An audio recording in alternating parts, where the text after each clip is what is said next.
Assalamualaikum warahmatullahi wabarakatuh.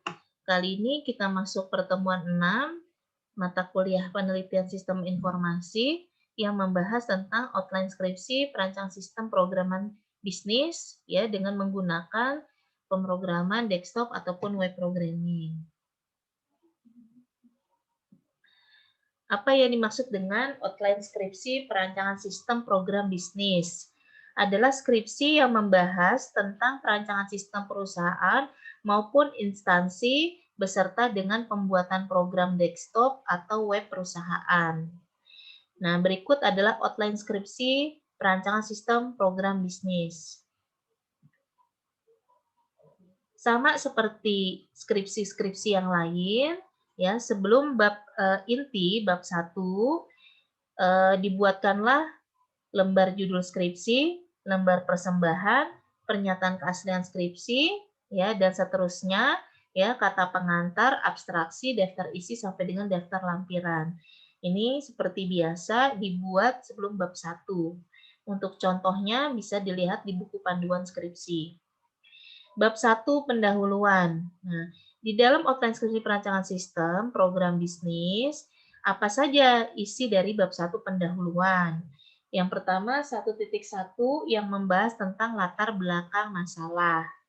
1.2 membahas tentang identifikasi permasalahan. 1.3 membahas mengenai perumusan masalah. 1.4 membahas mengenai maksud dan tujuan. 1.5 membahas mengenai metode penelitian. 1.5.1 membahas mengenai teknik pengumpulan data, yaitu observasi, wawancara, dan studi pustaka. 1.5.2 membahas mengenai model pengembangan sistemnya, ya, jelaskan mengenai analisa kebutuhan sistem, desain, code generation, testing, dan support. 1.6 membahas ruang lingkup. Nanti detail untuk penjelasan mengenai outline skripsi ini kita bisa buka buku panduan skripsinya. Bab 2 membahas mengenai landasan teori, yaitu tinjauan pustaka dan penelitian terkait yang berhubungan dengan judul yang akan dibahas.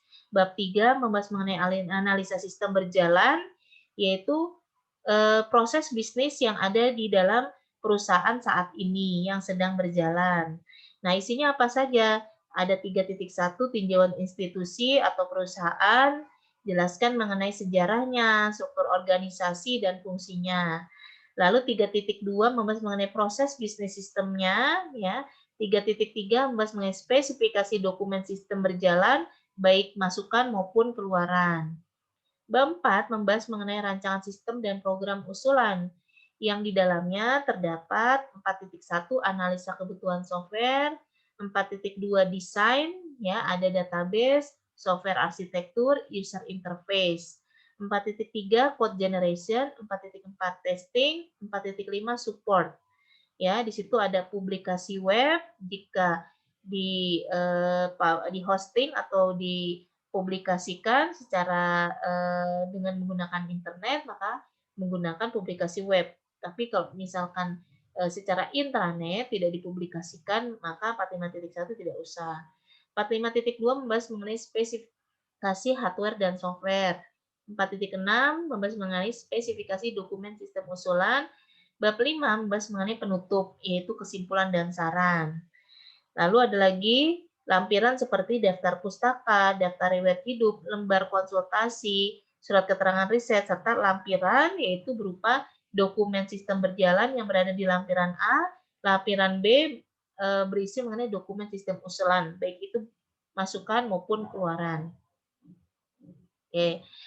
Penjelasan skripsi secara detail nanti kita akan lihat ya di dalam buku panduan skripsi. Kita lihat dulu catatannya. Mahasiswa wajib melakukan riset dan surat riset wajib dibuat pada saat ujian sidang. Sumber referensi jurnal 3 buah wajib dibawa pada saat sidang ya atau diperlihatkan pada saat sidang. Latar belakang masalah berisi fakta permasalahan yang ada di perusahaan.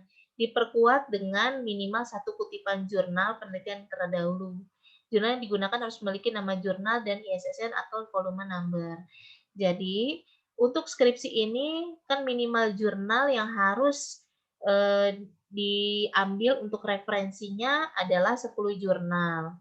Nah, di situ Anda bisa perkirakan kira-kira di bab 1 di latar belakang masalah ada berapa jurnal yang harus saya taruh di bab 1.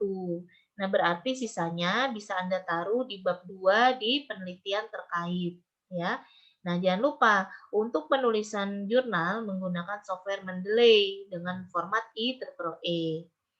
Model pengembangan sistem. Jika model pengembangan sistem yang digunakan bukan waterfall model, maka isinya sesuaikan dengan pembahasan model yang akan dibahas.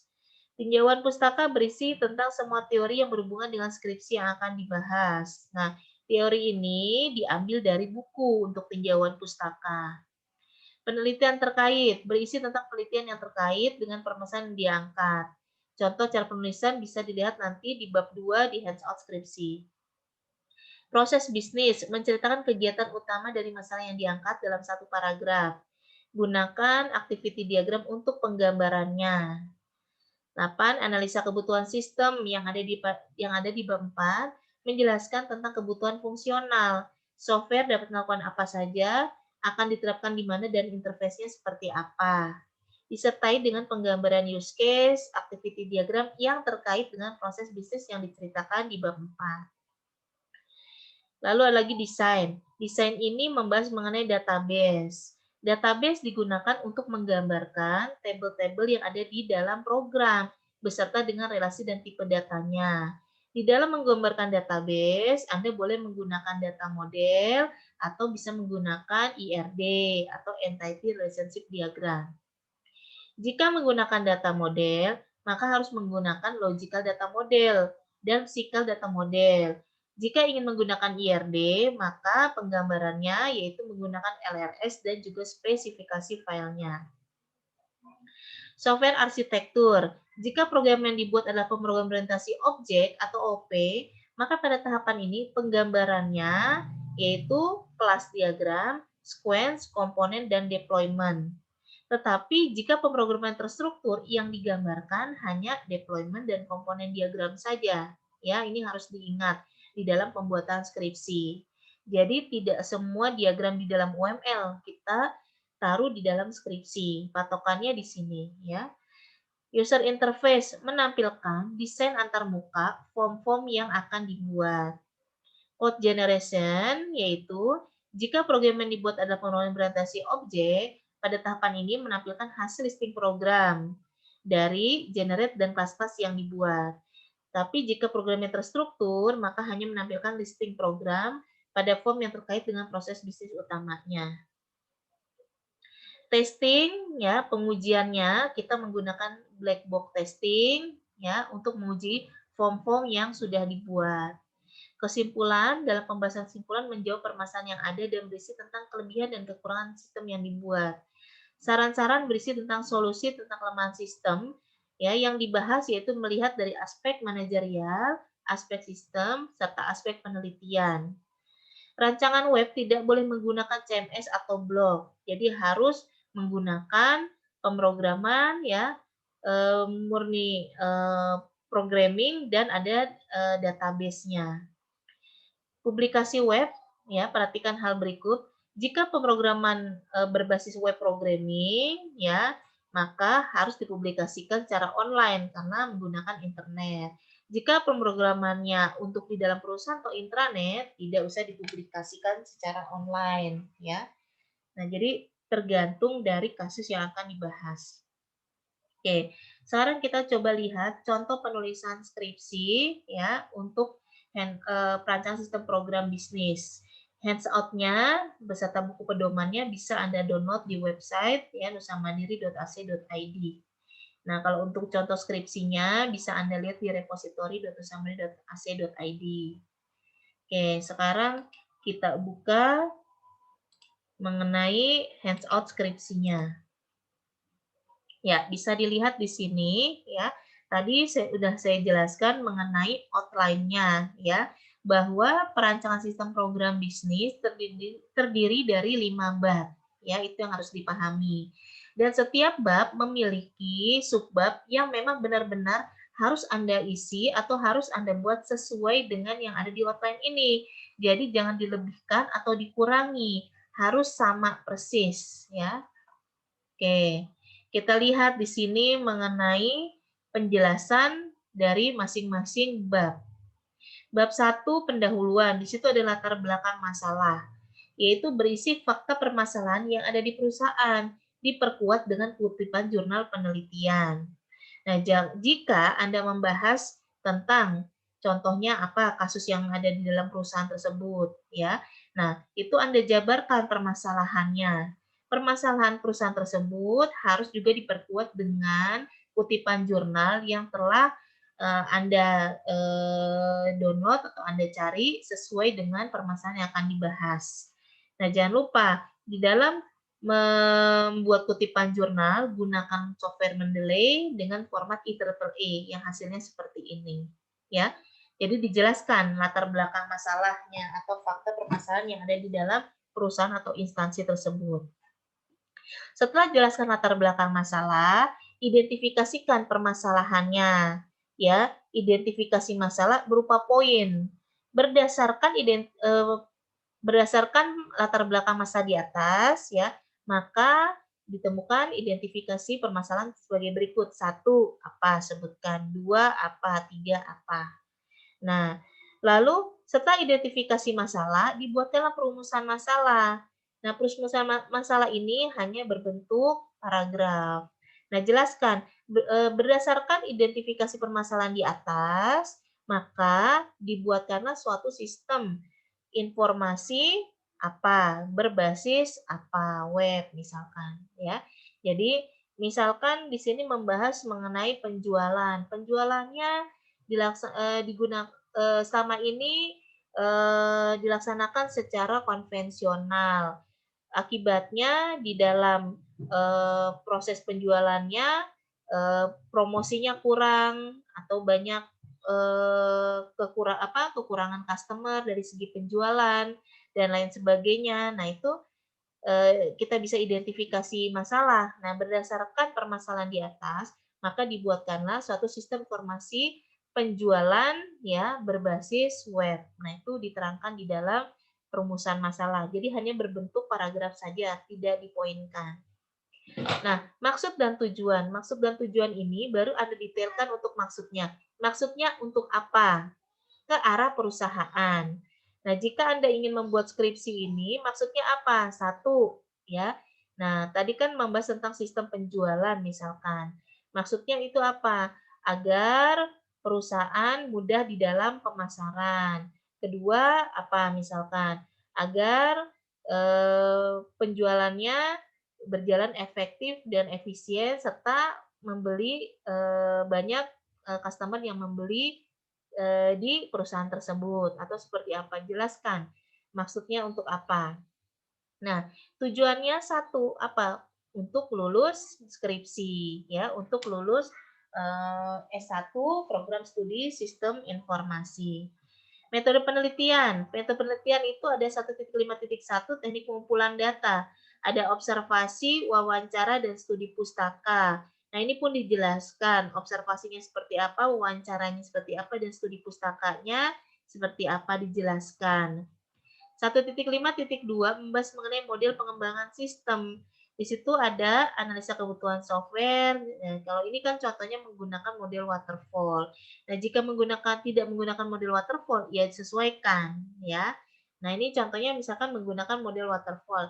Yaitu apa saja model pengembangan sistem ya, analisa kebutuhan softwarenya jelaskan ya, software yang digunakan, desainnya yaitu menggunakan apa saja UML yang akan dibahas serta database-nya ya. Lalu code generation yaitu membahas mengenai bahasa pemrogramannya. Lalu testing menggunakan pengujiannya apa. Support berisi mengenai ya hardware dan software yang akan digunakan. Ruang lingkup menjelaskan batasan ruang lingkup yang akan dibahas dalam laporan skripsi agar tidak meluas pembahasannya.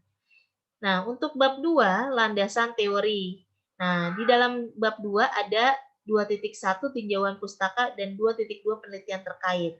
Tinjauan pustaka ini berisi mengenai teori-teori yang berhubungan dengan skripsi. Berarti mengenai teori-teori yang akan dibahas dan ini diambil dari buku ya, teori-teori tinjauan pustakanya. Misalkan kita akan membahas tentang UML, pengertian UML dan lain sebagainya itu ngambil dari buku apa. Pengertian IAD mengambil dari buku apa, ya, itu berupa kutipan yang diambil dari yang kita buat dengan menggunakan software Mendeley, ya. Penelitian terkait ini membahas mengenai jurnal-jurnal yang terkait atau yang mendukung dari permasalahan atau judul yang akan diangkat di dalam skripsi.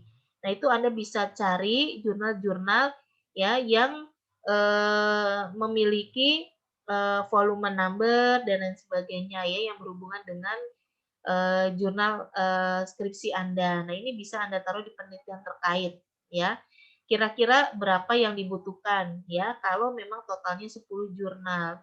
Itu sama menggunakan software Mendeley dengan format IEEE. Bab 3 analisa sistem berjalan. Di situ ada 3.1 tinjauan organisasi perusahaan. Nah, jelaskan mengenai sejarah institusi atau perusahaannya ya. Nah, sejarahnya dijelaskan, lalu struktur organisasinya pun ditampilkan beserta dengan fungsinya. 3.2 membahas mengenai proses bisnis sistem berjalan. Jadi Anda ceritakan ya mengenai permasalahan yang akan diangkat di dalam skripsi tersebut. Nah, narasi proses bisnis diceritakan dalam bentuk paragraf. Nah, nanti penggambarannya dengan menggunakan activity diagram ya. Jadi ceritakan dalam bentuk satu paragraf. Kalau Anda membahas tentang sistem penjualan yang ada di dalam perusahaan tersebut pada saat ini Anda jelaskan dari awal si customer membeli sampai dengan pelaporan jurnal tersebut, pelaporan penjualan tersebut. Nah, itu Anda ceritakan, tetapi hanya bentuk satu paragraf, tidak dipoinkan. Nah, nanti setelah dijelaskan dalam bentuk paragraf atau dibuat narasinya, lalu gambarkan dengan menggunakan activity diagram. Nah, penggambaran activity diagram pun ada dua macam. Bisa menggunakan partisi atau swimlane atau tidak menggunakan partisi. Ya, jadi hanya menggunakan jadi tanpa menggunakan partisi aktor, ya.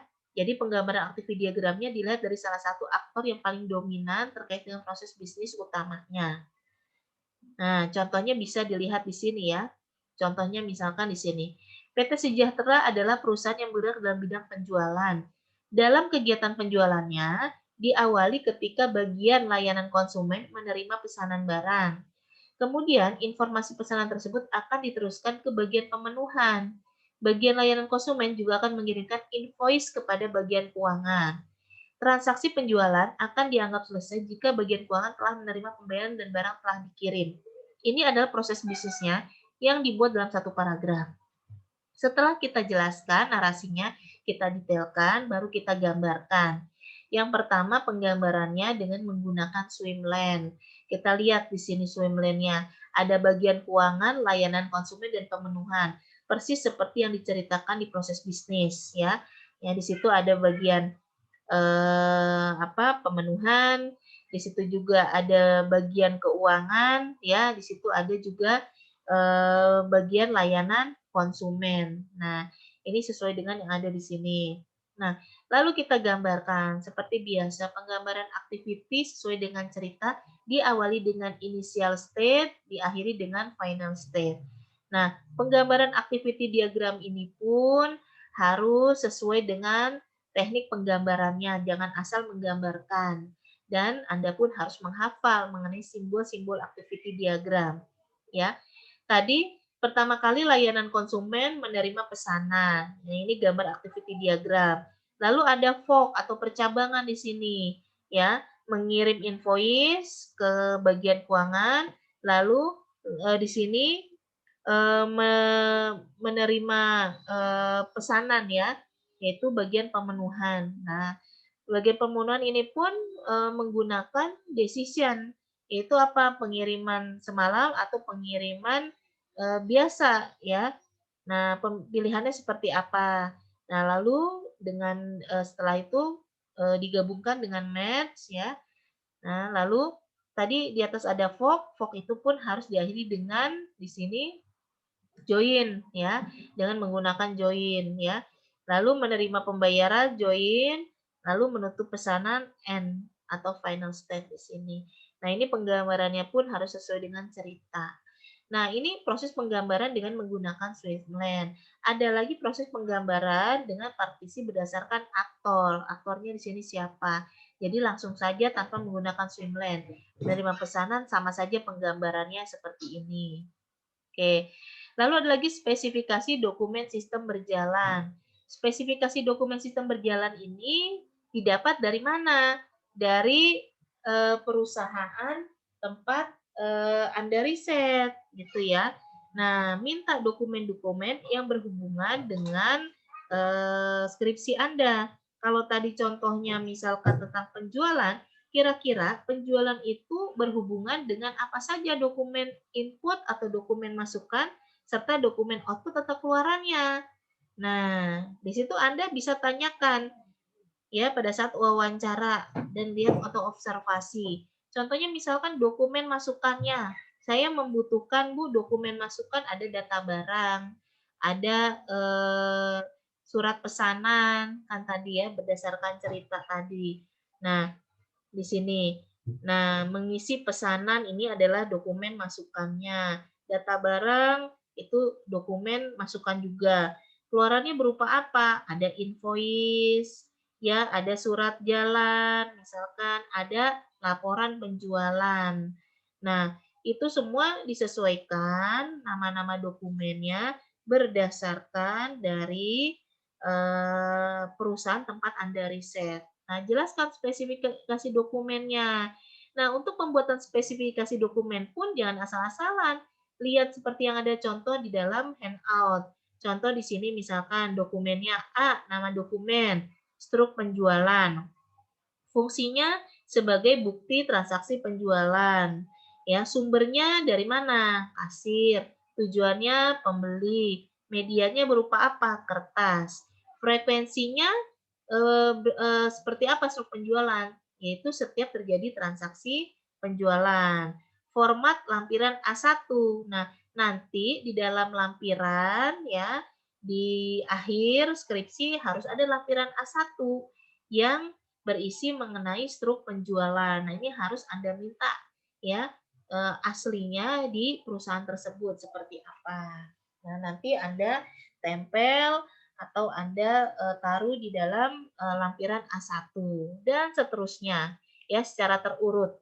Kalau berjalan itu lampiran A1, A2, A3, A4 dan seterusnya ya. Oke, bab 4. Bab 4 mengenai apa? Rancangan sistem dan program usulan. Nah, di dalam rancangan sistem dan program usulan, di sini membahas mengenai sistem penjualan online-nya, karena diusulkan secara online. Nah, yang dibahas seperti apa? 4.1 analisis kebutuhan software. A. Tahapan analisis. Ya, tahapan analisis ini yaitu di sini contohnya sistem e-commerce adalah sistem penjualan secara online berbasis web di mana penjual dan pembeli tidak bertatap muka secara langsung. Calon pembeli melakukan pembelian melalui media browser. Berikut ini spesifikasi kebutuhan sistemnya dari e-commerce tersebut. Nah, berarti ada halaman pembeli, ada halaman penjual ya. Halaman pembeli di sini namanya halaman front page, halaman penjual halaman adminnya. Tadi pembeli bisa apa saja. Nanti Anda buatkan formnya. Di situ misalkan pembeli bisa memilih barang ke keranjang. Lalu bisa memfilter barang berdasarkan kategori, bisa melakukan check out, bisa melakukan registrasi. Nah, semua hal yang bisa dilakukan oleh si pembeli, Anda harus buat programnya, ya. Artinya formnya harus ada. Nah, untuk halaman admin, admin dapat mengelola data barang, berarti ada form barang. Di situ admin bisa tambah, ubah, hapus, simpan, dan lain sebagainya. Admin dapat mengelola data transaksi penjualan, ya. Lalu di situ admin dapat mengelola laporan penjualan, mengelola data account. Nah, ini pun form-formnya harus ada di dalam program yang Anda buat, ya, di dalam analisis kebutuhan software. Nah, lalu yang selanjutnya B use case diagram. Ini berarti menggambarkan ya sistem yang ada yang sudah secara online, yaitu penggambaran apa? Tadi ada halaman user, ada halaman admin atau halaman pembeli, ada halaman admin penjual. Nah, kita lihat di sini. Ya, tadi si pembeli atau si user bisa ngapain aja, milih kategori, ada pilih barang, check out, konfirmasi pembayaran. Nah, pilih kategori include, tampilkan barang berdasarkan kategori. Pilih barang include, nah tampilkan detail barang. Berarti nanti di dalam form harus ada seperti ini ya untuk tampilan sistemnya. Oke. Nah, perhatikan juga penulisan dari aktornya dan use case-nya ya. Nah, untuk menggambarkan use case maupun activity diagram, Anda bisa menggunakan software arsitektur enterprise, rasional rules, ya. Jadi berbagai macam software yang bisa Anda gunakan untuk menggambarkan diagram UML tersebut. Nah, setelah itu gambarkan deskripsi use case-nya dalam bentuk table. Di situ ada use case name, ada checkout. Ya, dan harus sama seperti ini, requirement, goal, precondition, condition, primary actor, main flow. Nah, ini dijelaskan ya. Requirement checkout A3, A4, A5 itu tentang apa? User dapat melakukan pembelian secara online via web. Precondition, user telah memilih barang. Post condition, sistem mengirim rincian faktur penjualan email. Failed and condition, user membatalkan checkout. Primary aktornya user, main flow-nya seperti apa? User memilih icon checkout, sistem menampilkan rincian belanja. Nah, jadi apa yang sudah dibuat di dalam use case dijelaskan di sini, ya. Oke. Nah, kalau Anda ingin menggambarkan use case, jadi cukup di si levelnya saja. Jadi nggak usah ada di sini misalkan tambahan lagi, tambah edit, ubah, hapus, sampai kecil-kecil nggak usah. Jadi cukup di si levelnya saja. Nah, penggambaran use case yang lain, ya, contohnya di sini kita juga bisa menggambarkan use case, ya. Ini contoh halaman admin pun sama ya, seperti ini. Admin, login, di situ dapat apa? Admin melakukan mengelola data barang, mengelola data, mengelola laporan, dan mengelola data account. Extend ke login, ya. Jadi si admin ini bisa memilih salah satu dari form atau menu yang ada. Nah, tampilkan juga deskripsi use case-nya. Nah, penggambaran use case yang kedua, ya. Nah, kita juga bisa menggunakan use case dengan menggambarkan per fungsi. Nah, kalau ingin menggambarkan per fungsi, berarti harus membuat paket diagramnya. Nah, contohnya misalkan seperti ini. Tadi halaman admin yang kita gambarkan kan secara keseluruhan. Nah, seperti ini, ya. Kita bisa pecah satu-satu. Misalkan halaman admin dia dapat mengelola data barang. Nah, berarti ada use case mengelola data barang. Kalau ingin kita detailkan satu persatu, mengelola data barang, mengelola data transaksi penjualan, mengelola laporan, data account, maka kita buatkan dulu paket diagramnya. Setelah dibuatkan paket diagram, baru masing-masing paket tersebut kita detailkan. Tadi contohnya use case diagram mengelola data barang. Nah, kita detailkan di situ. Nah, ini baru boleh menggunakan ya tambah, edit, ubah, hapus secara detail ya. Contoh admin, admin dapat melakukan apa tadi? Browse data barang, tambah, edit, delete, simpan, detailkan. Berarti nanti formnya atau use case-nya nanti ada 1, 2, 3, 4. 4 use case di dalam diagram halaman admin yang harus kita gambarkan. Ya. Jadi ada dua pilihan. Terserah Anda ingin menggambarkan use case-nya dengan paket diagram halaman admin, dengan paket diagram, contohnya halaman admin ini, atau Anda ingin menggambarkan use case ya seperti ini secara keseluruhan ya. Nah, ini contohnya ya.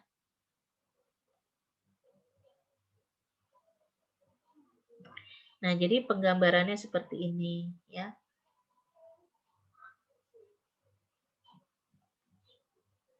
Oke, lanjut lagi.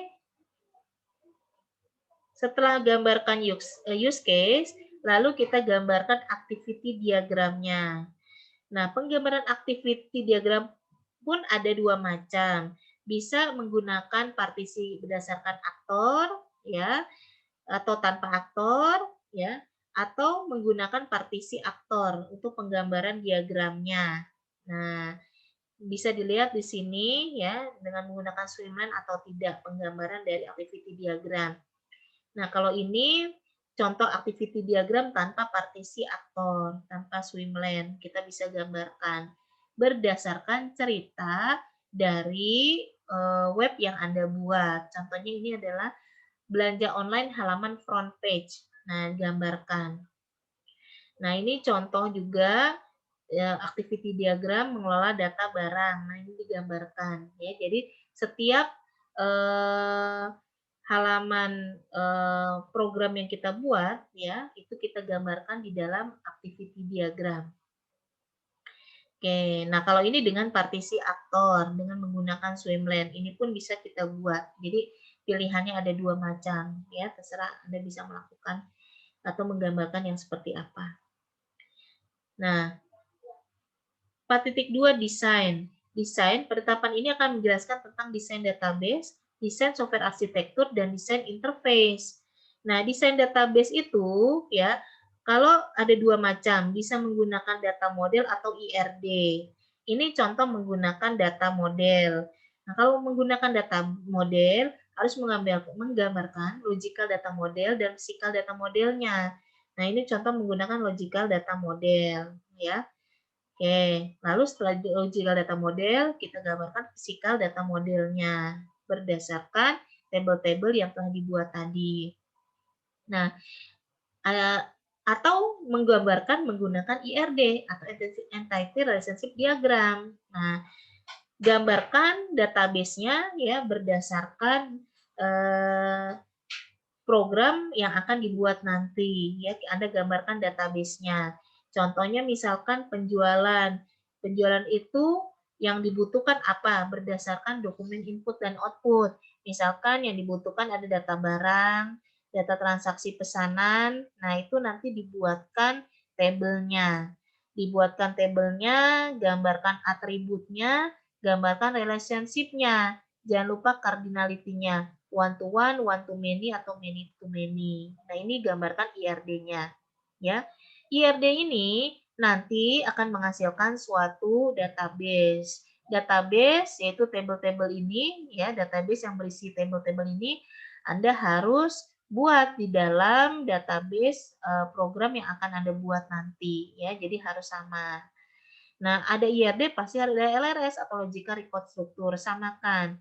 Tadi ada table kategori, ada tabel barang, ada tabel pesanan pelanggan, ada tabel konfirmasi pembayaran. Di LRS pun harus ada tabel-tabel tersebut. Nah, setelah gambarkan LRS-nya, gambarkan juga spesifikasi filenya. Spesifikasi file ini menjelaskan mengenai tabel-tabel yang telah dibuat tadi. Contoh pelanggan, berarti nanti ada spesifikasi pelanggan. Nanti ada lagi spesifikasi pesanan, spesifikasi isi, spesifikasi barang, kategori, dan konfirmasi. Dijelaskan di dalam spesifikasi file. Untuk pembuatan spesifikasi file ini pun ada aturannya. Contohnya di sini misalkan spesifikasi file tabel pelanggan. Nah, yang harus Anda buat harus sama. Ada nama database. Apa nama database yang Anda buat nanti? Nama filenya apa? Tabel pelanggan. Akronim. Pada saat Anda menyimpan program, tabel pelanggan dikasih nama apa? Tipe filenya berupa file apa? Master atau transaksi. Akses filenya random atau terurut ya, panjang recordnya berapa, ditotalkan dari size-nya, kunci field-nya apa dari atribut yang ada. Setelah dibuat seperti ini, lalu gambarkan tabelnya. Tadi tabel pelanggan. Berisi mengenai apa? Ada nomor, elemen data, nama field, tipe, size, dan keterangan. Harus seperti ini gambar tabelnya. Nomor yang pertama misalkan di dalam tabel pelanggan berdasarkan dokumen input yang kamu dapat di perusahaan, di situ ada elemen datanya, ada kode pelanggan, nama pelanggan, tanggal lahir, dan seterusnya. Nama field-nya yang kamu buat di dalam database program kamu, kode pelanggan, jadi kode pelanggan. Ya. Tipenya varchar, size-nya 5, keterangannya primary key. Ini pun dibuat, ya disesuaikan dengan table yang akan kamu buat di dalam program nanti ya harus sama. Nah, dibuat berarti spesifikasi filenya jumlahnya harus sama dengan yang ada di LRS. Software arsitektur. Software arsitektur pun harus dilihat. Ada dua macam penggambaran software arsitektur. Nah, yang pertama di sini, jika penggambarannya program berorientasi objek atau OP, maka software arsitektur yang dibahas yaitu kelas diagram, sequence diagram, komponen, dan deployment. Tetapi kalau terstruktur yang dibuat hanya deployment dan komponen diagram saja, ya. Jadi tergantung program yang Anda buat. Nah, contohnya di sini kalau Anda berbasis OP, pemrogramannya berarti ada kelas diagram. Nah, gambarkan kelas diagram, ada sequence diagram, gambarkan sequence diagramnya. Nah, ya. Nah, lalu ada lagi komponen dan deployment. Tapi kalau Anda hanya terstruktur, yang digambarkan hanya komponen dan deployment diagramnya saja, ya. Nah, untuk lebih detailnya, baiknya Anda membuka mata kuliah yang berhubungan dengan penggambaran diagram UML seperti PSBO, pengelolaan sistem berbasis objek. Nah, itu detail membahas mengenai ini. Oke, ya. Lalu 42.3 user interface. Nah, ini menggambarkan tampilan program sistem usulan. Misalkan ada form apa saja Anda tampilkan di situ. Contohnya misalkan ini form login customer. Nah, code generation di sini yaitu menampilkan listing coding programnya, ya. Nah, ini tampilkan. Kalau dia berbasis OP, maka tampilkan kelasnya, ya. Kalau terstruktur, tampilkan juga listing programnya. Nah, ini contohnya, ya. Oke. Testing. Kalau di dalam perancangan sistem pemrograman bisnis, pengujian yang dipakai yaitu menggunakan black box testing. Ya. Jadi setiap form yang Anda buat untuk program diuji dengan menggunakan black box testing untuk inputannya dan outputnya. Contoh di sini form login customer. Dibuat seperti ini tabelnya. Ada nomor, skenario pengujian, test case, hasil yang diharapkan, hasil pengujian, dan kesimpulan. Misalkan kita akan menguji form login customer. Ya, skenario-nya seperti apa? Jika semuanya dikosongkan username dan password, lalu kita klik login, apakah programnya bisa? Ya, ternyata tidak bisa, yaitu sesuai harapan, berarti kesimpulannya valid. Jadi berbagai kemungkinan kita bisa taruh di dalam form login customer, ya. Dan form-form yang lain pun dibuat black box testingnya atau pengujian untuk inputan dan outputnya. Nah, untuk support ada publikasi web dan spesifikasi hardware dan software. Tadi sudah dijelaskan ya. Kalau memang dipublikasikan atau di hosting, maka tampilkan mengenai domainnya beserta analisa biayanya. Jika berbasis intranet, berarti publikasi webnya tidak usah. Lalu spesifikasi hardware dan software, jelaskan di sini. Kira-kira hardware-nya yang dipakai apa, software-nya yang dipakai apa, dijelaskan di kebutuhan dan keterangan. Nah, di bab 4 adanya spesifikasi dokumen sistem usulan. Usulan rancangan versi sistem analis yang sudah kamu usulkan. Kalau yang berjalan tadi adalah benar-benar dokumen yang ada di dalam perusahaan tersebut. Nah, usulkan kira-kira seperti apa. Mungkin tadi ada yang namanya invoice atau nota pemesanan atau yang lainnya. Nah, mungkin sebelumnya tidak ada nomor nota. Ya, kita bisa tambahkan nomor nota di dalam usulan kita. Nah, buatlah dokumen usulan memang yang lebih baik dari yang berjalan.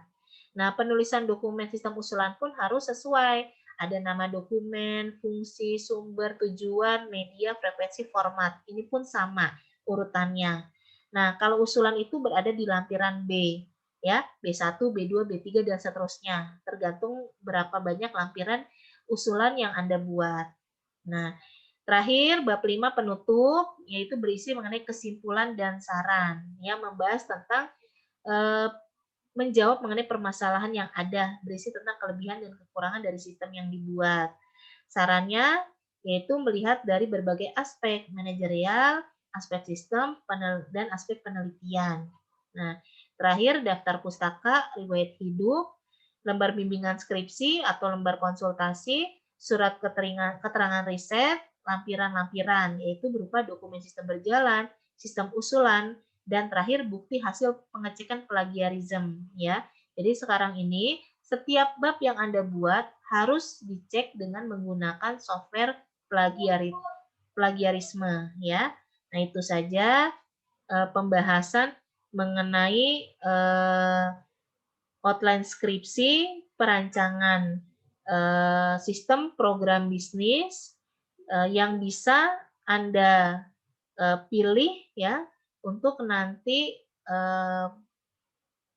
Anda membuat skripsi ya bisa jadi salah satu alternatif pilihan di dalam membuat skripsi ya. Nah, itu saja pembahasan dari saya ya. Saya akhiri ya untuk outline skripsi perancangan sistem program bisnis ya, pembahasan ini yang ada di bab eh, di handout skripsi ya, itu bisa Anda lihat lebih detail ya penjelasan outline-nya. Saya akhiri. Assalamualaikum warahmatullahi wabarakatuh.